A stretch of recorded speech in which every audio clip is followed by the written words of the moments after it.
This is for Algebra 2. This is a worksheet on exponential growth and decay.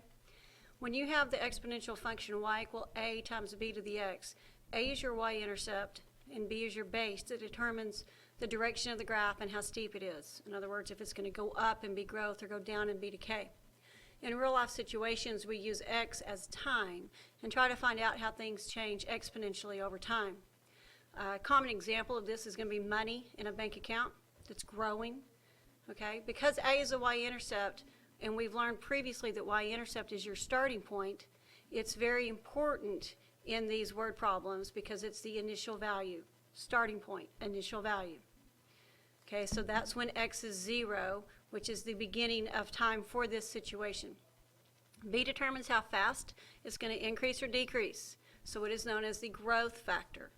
The growth factor is determined by starting with 100%, which is what the original amount was, and then adding or subtracting the percentage that it's changing. So you take your growth factor as a percentage and change it to a decimal before putting it into this formula.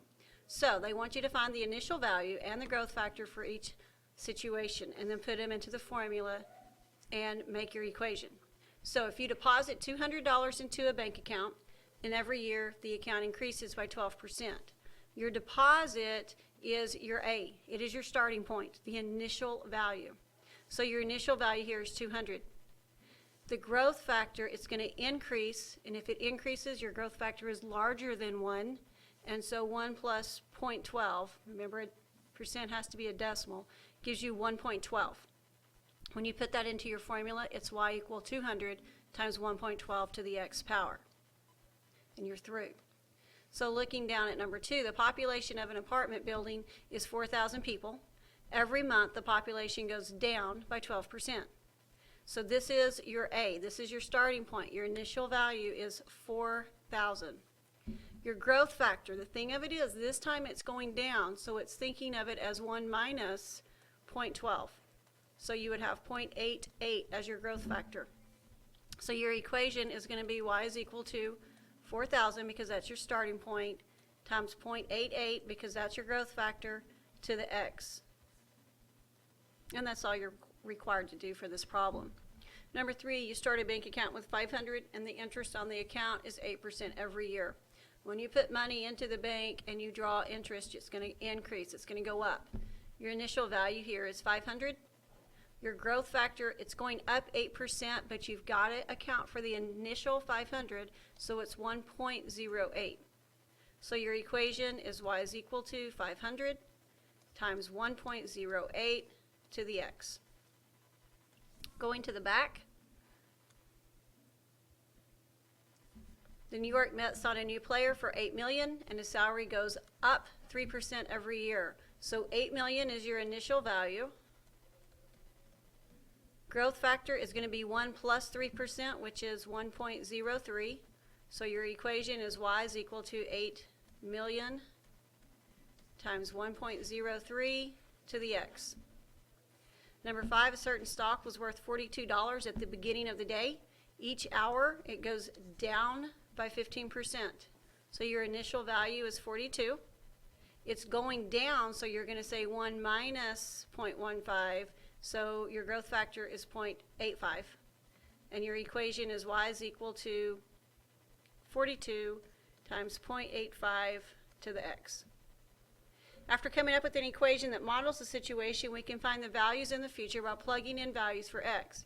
For example, in problem 1, you can find the amount of money in your bank account after 4 years by putting 4 in for x, and it becomes 200 times 1.12 to the 4th.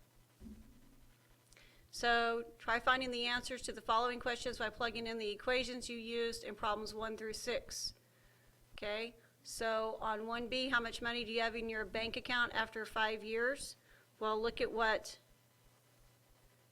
your equation was. 200 times 1.12 to the x, it would be 200 times 1.12 to the 5th. So you would punch that in your calculator. And so you would say 200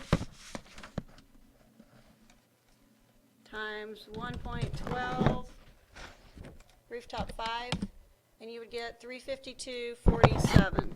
So you would write on here 300 $52.47. How many people live in the building after 3 months?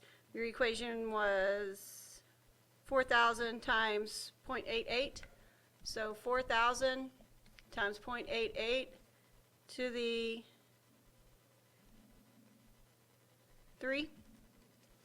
So you would go to your calculator and you would say 4,000 times 0.88 to the third, and it's 2725.8, so 2726. How much does a player make after 3 years? That's going to be your 8 million times 1.03 to the third, going to be a big number. What is the stock worth after 7 hours? That one is going to be 42 times 0.85 to the 7th. 42 times 0.85 rooftop 7 should be 1346. The important thing for this worksheet is that you get that A is your initial value, it's your starting point, and B is going to be the rate that it's changing. If it is increasing, you're going to add the percentage to 1, and it'll be 1 point something. If it is decreasing, you're going to subtract the percentage from 1, and it's going to be point something. Okay, so this should take you to the blue worksheet, and don't forget to look over that really well, and also look over your review to prepare for your test.